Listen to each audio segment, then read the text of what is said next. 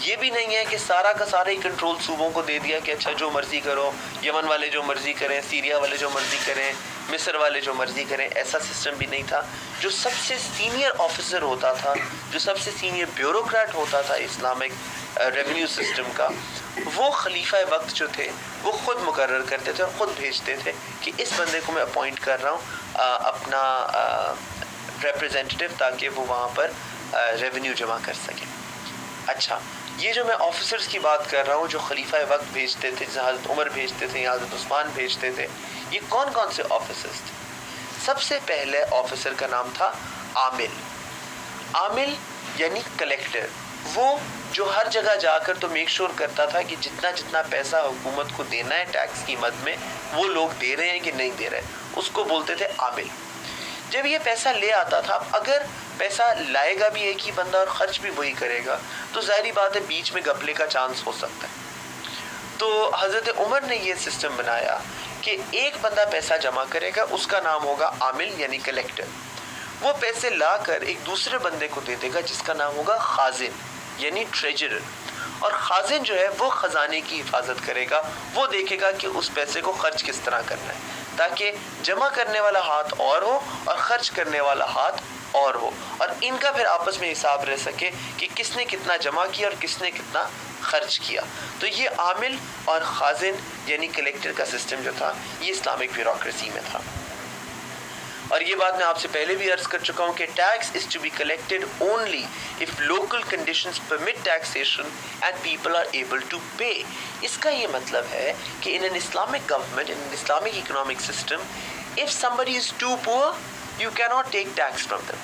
Also, if there is a catastrophe like an environmental problem, for example there is a flood or there is a famine or there is an earthquake or there is any other problem which has hurt the local people, there might be a disease for example that has hurt the local people, in that case in the Islamic system you cannot collect tax from them. This does not happen today as frequently as it happened then.